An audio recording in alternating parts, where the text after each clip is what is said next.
The Nissan LEAF is the grandfather of the EV world. It was the first mass-market EV. It was there, quietly making people fall in love with EVs years before the Tesla Model S came along. The Nissan LEAF was actually our first EV. We bought one in 2017 and then we sold it when we got our Kia e-Niro. And we liked their LEAF so much that we then bought one again, this one behind me, which actually we're just about to sell. So what's the problem with it? Really, it's just the range. This 24 kilowatt hour LEAF, charged to 100%, would get about 80 miles on a good day. Seasoned EV owners like myself wouldn't care too much about that, because if we're driving long distances and we can stop and charge en route, it's not a big deal. At least it wasn't a big deal. Back in the old days, we accepted the challenge, but these days, people have moved on a little bit, and we're all used to EVs with far, far better ranges than that. But it's a perfectly good car. It's mechanically sound, it's comfortable, it's good to drive, and it's even got a little bit of pep in it when you take it out of eco mode. So wouldn't it be great to increase its range? I'm going to see my friends at the EV workshop in Herne Bay, Kent, a place I've been to before when my neighbour's LEAF battery needed repairing. They replaced a cell that time. This time, we're going to go a bit bigger. I don't think I've ever been so nervous. But I'm not going to go in the LEAF today. I'm going to go in the BMW i3. And this video is sponsored by eVision Electric Vehicles, the UK's first and largest all-electric vehicle rental company.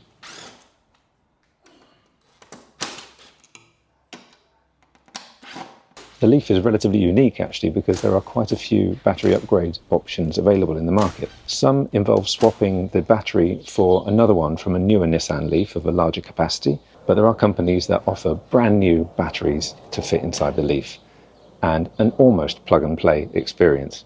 And one such company is VIVNE in China. This is our 50 kilowatt hour battery module.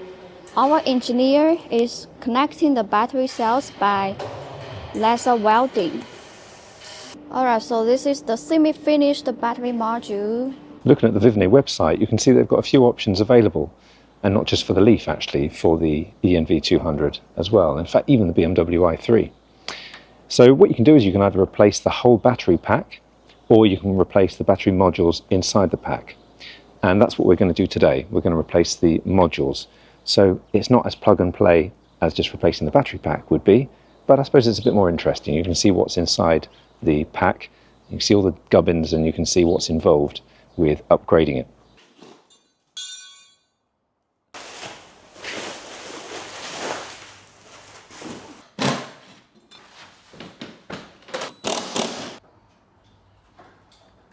Here's a LEAF.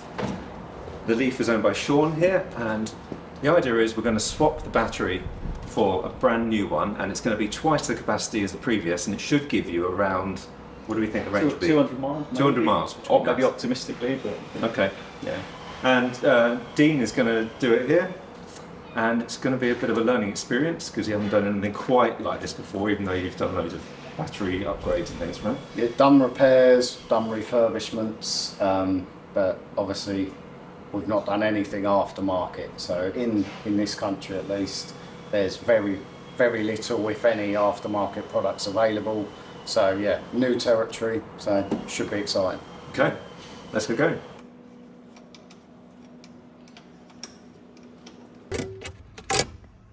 So last time you really had trouble, didn't you? We did, yeah. The last one we done was they can be a little bit stiff. I mean, you can tell by the dirt there that it's not been disturbed in a long time. Yeah. So we'll see how this one comes off.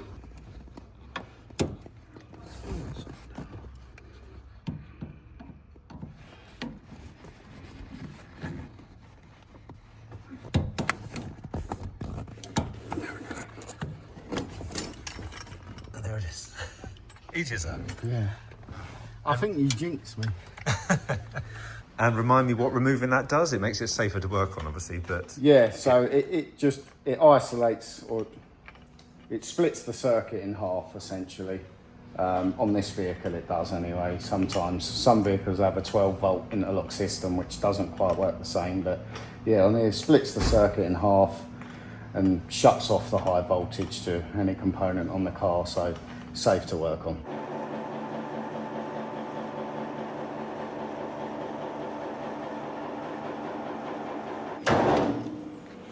Right, so next thing we've got to do is just remove all these plastic under trays to give us access to the high voltage connections, 12 volt connection, and obviously the retaining bolts that are holding the battery up. So a few clips, well, quite a few clips, and a few 10mm bolts, and we'll be good to go.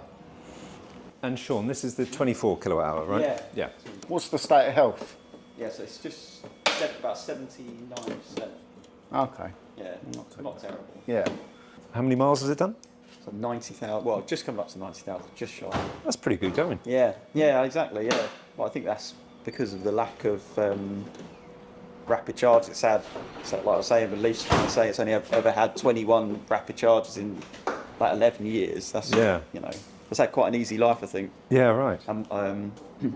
At home, I only ever granny charge it.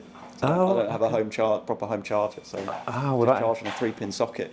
That helps. Yeah. And do you charge to 80%? Do you do that? Or No, I'm charged 100% every time, but with the new battery in, I probably will start charging to 80% just because I won't need, you know, at the minute obviously I need all the range I can get because there's not much of it. When you charge up to 100%, do you use the car immediately, or you know? Yeah, exactly, because that's the thing. That's what kills them. That's what I heard, is that you shouldn't leave them at 100%. Yeah. From what I understand, it's fine to be charging them at then quite often as long as you're constantly using it. Exactly. Yeah. And I think it's sort of that's borne out by the fact that I've been doing that for the last 2.5, 3 years and not seen any particularly negative effects from it. Similar to the service plug, these clips obviously being exposed to all the road dirt and everything, they can be a bit big to get out. Yeah, I remember that being a bugger last time. Yeah, fortunately these ones are coming out okay so far.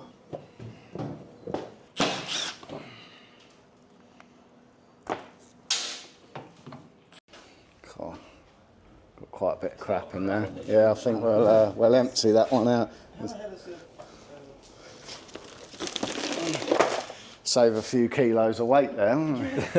Right, there's our exposed battery pack. So, 3 connectors here, 2 high voltage and a 12 volt connection. Get these off and then we're good to go.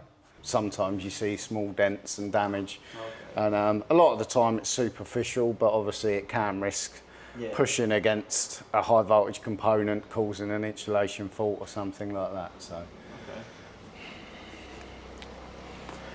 Put our gloves back on, because even though we have pulled the service plug, there is still a small risk that there could be some high voltage present, so better be safe than sorry. So that was the 12 volt? That's the 12 volt, yeah, so no high voltage here. As you saw last time, this other one can also be a bit of a pig to come off. Yeah.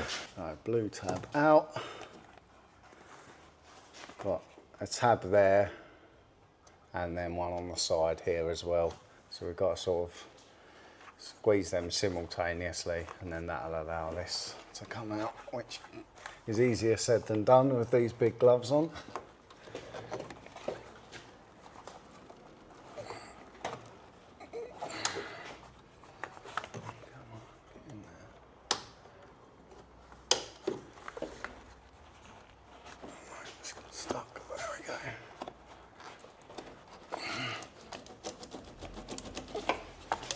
That's loose. I'm just going to undo this 10mm just to give me a little bit more movement on this cable here.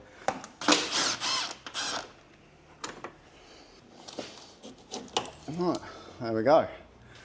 So what we can do now, we can use our multimeter to check for presence of voltage here. We want to see close to 0 volts. If we do, we know the system's isolated. We can take our gloves off and carry on. So this is for the PTC heater, this plug. Oh, okay.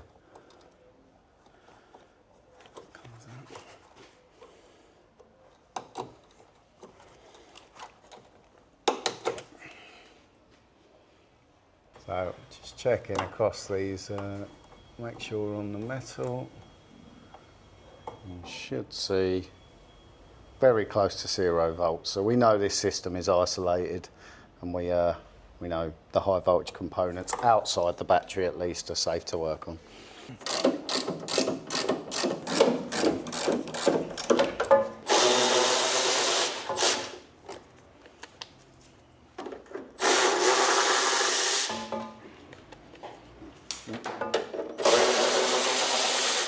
So I've left the 4 bolts down each side.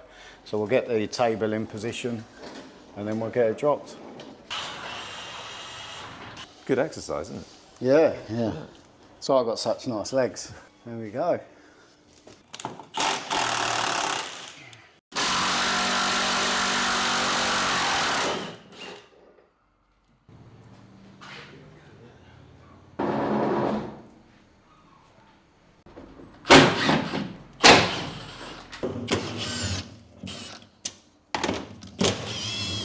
What I'm going to do, I'm just going to bend these lower bits up that you can see along the edge, just so we can get a blade under there. Okay. And then cut the sealant. It's a little bit of corrosion on the pack, isn't there? There is. Yeah. Probably a bit of water, obviously from the road getting up there. Right, this is the tedious bit. I'm going to go and... Where's Cameron when you need him? I know, yeah, I'm going to go sharpen my super duper knife here. I've got this knife which we've adapted, and Cameron usually follows me around with a couple of small lever bars, just keeping pressure on the lid to sort of stretch the sealant as I'm cutting it. So yeah. I'm going to have to rope him back in again. How long have you had the Leaf?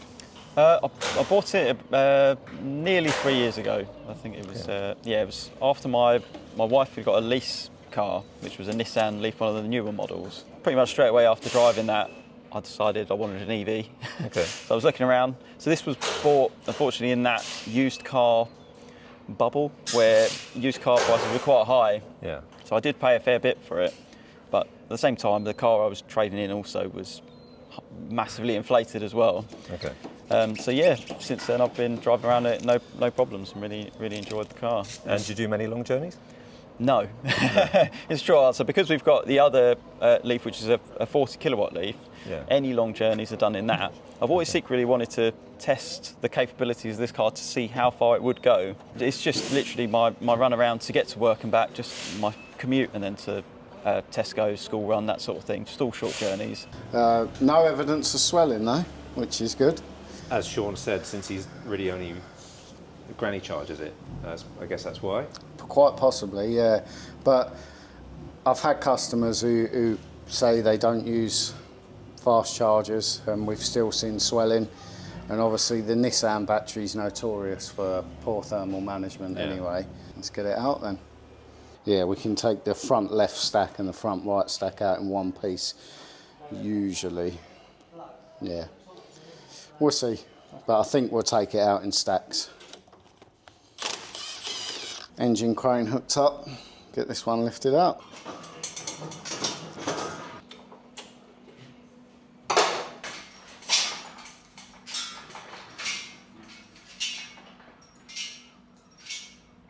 All right, as instructed.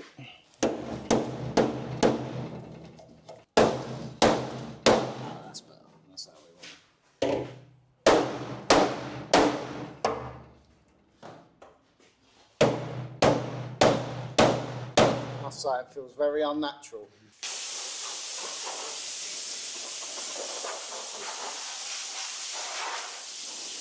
Get these open and see what we're dealing with. Something there. Okay, good.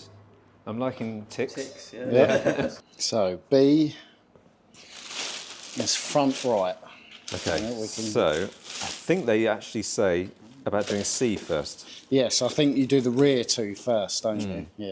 Because you've got to put in a spacer, Yes. which probably comes in the C box, I guess. So if we leave these ones in the box momentarily. So there we go. First part on.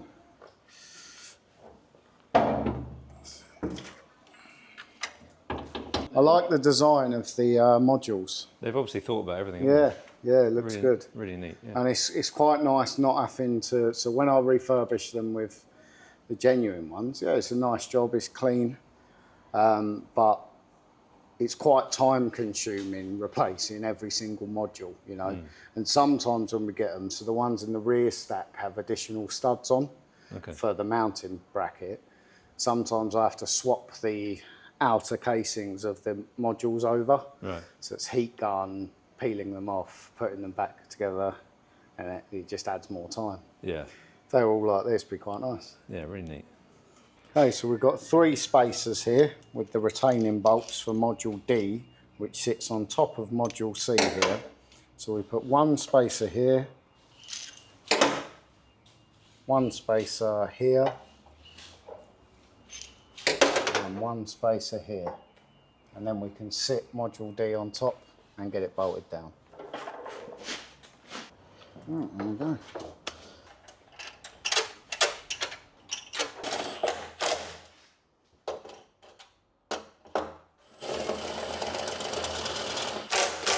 It does all seem to be like labelled really clearly as well, doesn't it? Yeah, yeah.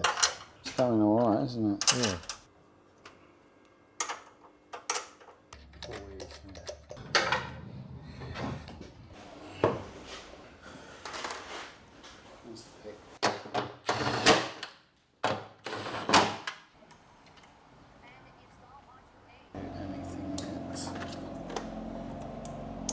We're using the original relay pack and the original 12 volt loom here.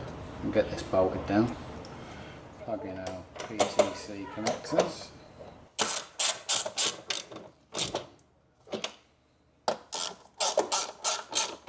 Do you think you'll use this more than your wife's Leaf then, with the extra range? Yeah, so this will now become our longer range car that we will take on family holidays and things, and like coming down to the in-laws, because now this will be able to do it in one journey, no problem. Yeah. Whereas previously we would have just had to factor in extra stops, which we didn't want to do. Right, so according to VIVNE's instruction, we need to refit this original bracket here for mounting the bus bar and the loom. However, due to the design of the replacement modules, we're going to have to modify this slightly and cut here and here so we can fit this bracket back inside the battery pack. Safety first. There we have our modified bracket. So we're just going to install this down here. It's the original 2 10mm bolts. So now we're installing the original bus bar from the connector on the pack here to the relay pack.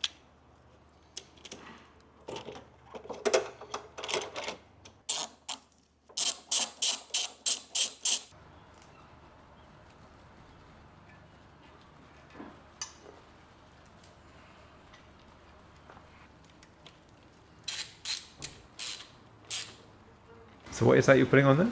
So this is heat shrink, which has been provided in the kit, and I assume it's just to prevent this corner here from being exposed. Is that a common thing, heat shrink?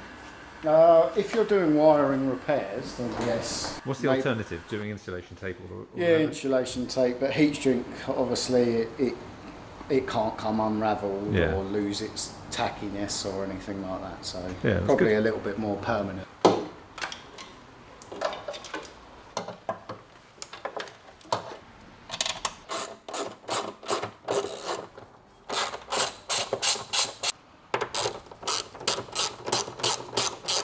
And then service plug to D minus.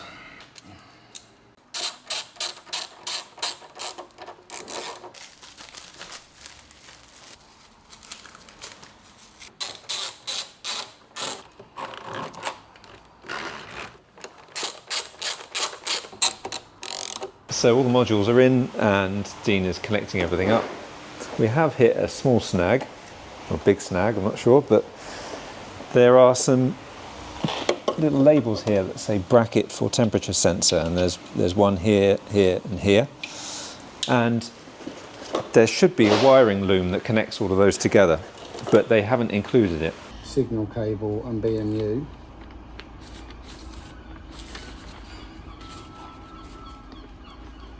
Battery module C, spacer, screws, sealant. So it's not on any of the packing lists.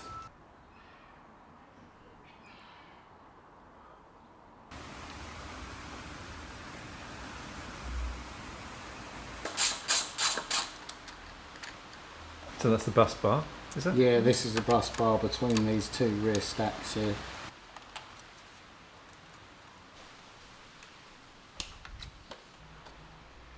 175 volts on each side of the circuit.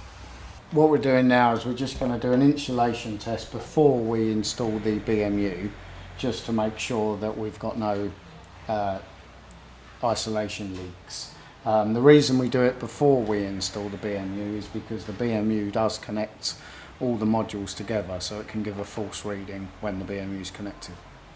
Hold it in. So that's good. That's infinite resistance basically. So that side of the circuit is good. Okay. So we're going to do the same on this side of the circuit. Hold down again, yeah? Wait till it drops to 0. And then again, yep. Once again, that's a good reading. Basically, infinite resistance there. Okay. And we're going to do it on the service plug here. So one there.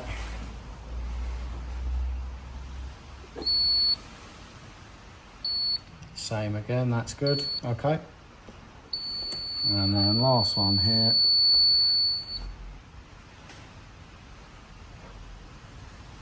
Yep, one more time.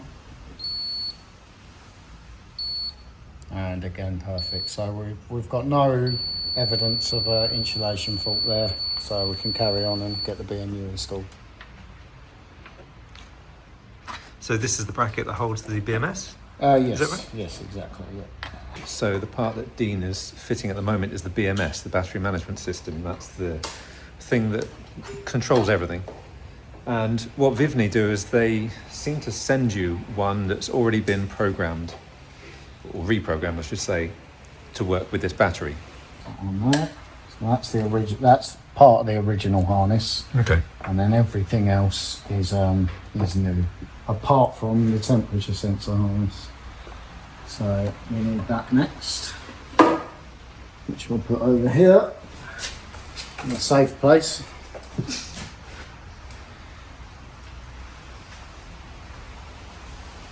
So we've got the original temperature sensor harness. Now I'm going to route that in a minute, because obviously it's been a little bit of an experiment, because we thought we would be getting a new harness with this, so we'll see how we go. I wonder whether this is quite unique that they send a whole unit, the BMS, instead of just it being reprogrammed, do you think? Yeah, well, I think maybe because obviously Nissan don't offer a 50 kilowatt. Yes. So I would imagine the software doesn't exist to manage that. So they must have to do some magic inside to adapt it, I guess. Yeah. Because they also offer 40 kilowatt hour and 62 kilowatt hour batteries. So maybe they just supply an old BMS from those. But it might. So when I've fitted replacement batteries in Leafs in the past, there's like they're not really coded, but you do have to write the VIN and also sort of reset the battery's memory, so it goes back to, if you're fitting a new battery, 100% state of health and all that stuff. Okay. So it doesn't still think it's got the partially degraded battery that you've just removed. Right. Okay. So maybe they've already sort of virginized it, so we don't have to do that. So there's been a little bit back and forth, and I've been talking to VIVNE, and they've said we can use the original temperature sensors, the ones from the original pack, but we have to cable tie it and use some glue. It's not got to be pretty. Apparently they're going to improve it in the future, they said. Not sure.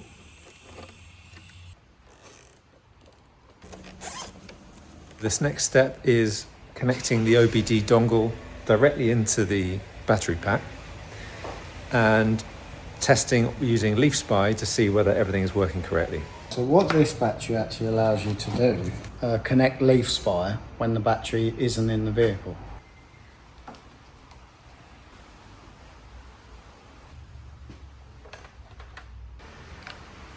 Well, we've got some sort of communication. It's not connecting for some reason. Maybe if we try, maybe it's this dongle. Maybe we'll try the one they supplied. Oh yeah. It appears to be communicating, but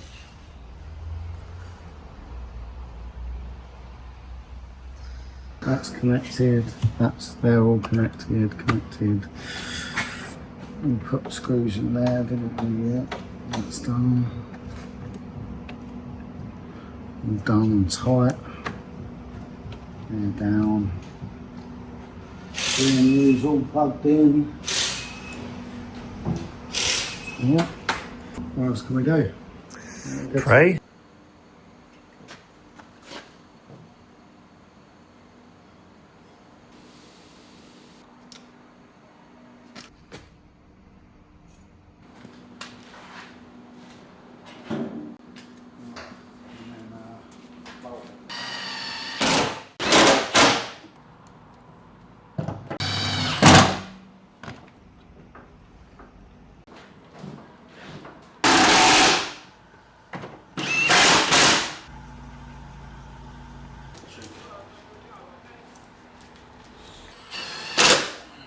So we've put the service plug in, this connects the 12-volt battery, and then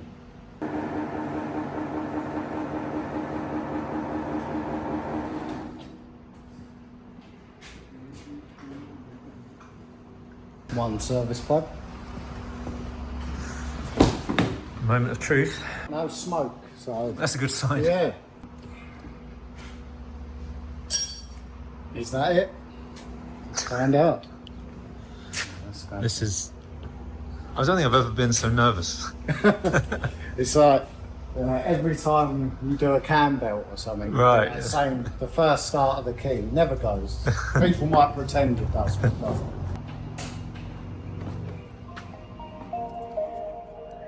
Well, we're in ready mode. We have got a warning light on and the turtle light. We've got a current range of about 92 miles. So it looks like it's improved the range somewhat. Okay. The warning lights might just be that we need to tell the vehicle that we need to tell the BMU the vehicle VIN. So we'll get the diagnostic machine plugged in. See where we're at. Right, there we go. You can film it out here because I can. Okay. Yeah, I just wanted to also show that. So Sean, it is showing 92 miles of range. Oh, okay. So it's not on 0.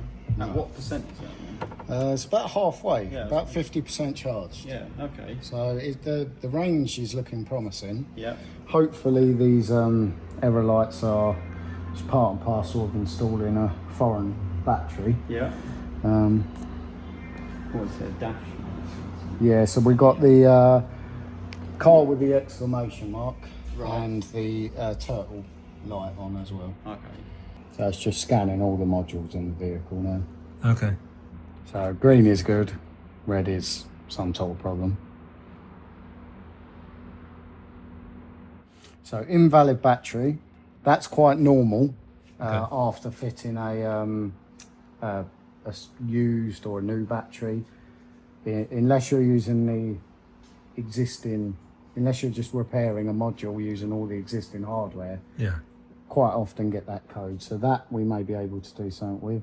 The rest of these are in, apart from the sun sensor, which is in the dash, that's nothing to do with anything we've done. Okay. So the rest of these are in pass status. So possibly from a low voltage event at some point in the past. Okay. So we've just got this invalid battery one. So let's see if we can program that battery now. The operation must be performed when a battery pack LBC or VCM is replaced. Okay. Please input the VIN. November. So, we also need to. So, also we're going to clear these the cap loss data and everything. So this will let the BMU know that there's a new battery. The state of health should return to 100%. Okay. And everything like that. Okay. So the function is used, erases the data stored in the CPU. There we go, easy as that. Is there anything else? High volume. We haven't replaced the junction box, but I'm going to do this anyway because it's as if we've put a new battery in it. So there we go. Now if we do the aircon will still have an error code in there because that's the sunlight sensor. Okay. So, which is that little circle just there in the windscreen. So it's saying that's not working? Yeah. So what does that control? It's part of the HVAC system. Okay. It's to do with your auto climate, but Right. a lot of Nissans have that error code, I think, and the air conditioning still works when you sort of command it manually on the. Okay. So I wouldn't be too worried about it, unless obviously you're having problems with your aircon. So that's all green now, right? All green. So we'll attempt to start it again, and hopefully we won't have any lights this time.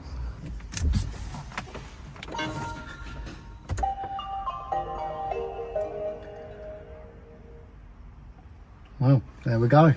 No error lights. 92 miles range currently on about 50% charge. So obviously road tests will tell, but so far it's looking good. Good. Good. Okay. So all we've got to do now is just put the plastic under trays back on underneath. Okay, yeah. And then you're good to go. We were never in doubt anyway, were we? Oh no. We knew it was going to work straight away. So I've never been so optimistic. yeah.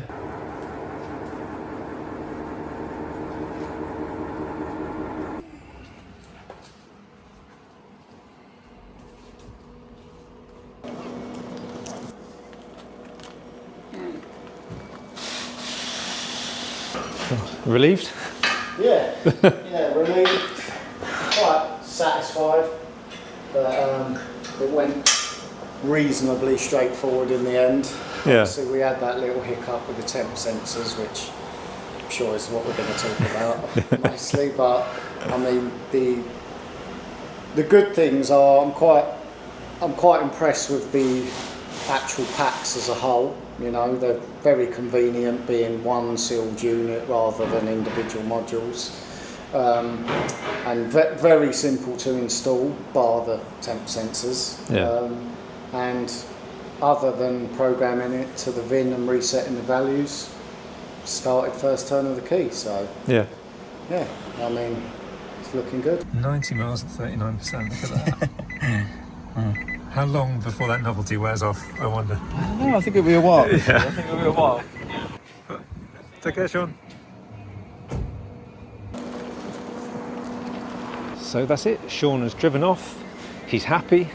He's got the first rapid charge still to do, and he's got a charge at home. But really, seeing 90 miles of range on less than 50% battery is pretty amazing, I think, when you're used to really 80 miles of range at 100% with that Nissan LEAF. So he's happy.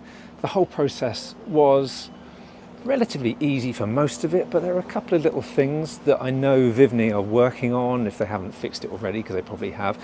It took over a month for the battery just to ship here, and in that time I know they made changes, so newer battery modules will be even slicker. But Dean and I were talking about this. What we would recommend is, if you were going to do this, just get the whole pack, just get the whole battery pack replacement, because then you just get out the old one and put in the new one. You don't have to do anything else. There's no more faff. You're not paying for any more labour. So that's it. Thank you very much for watching this video. If you've got any questions, do let me know in the comments. Sean's back with his LEAF. That can't be a good sign. Don't panic. Okay, Don't panic. I was just filming my final thoughts. I was saying, oh, Sean's just driving off, it's all great.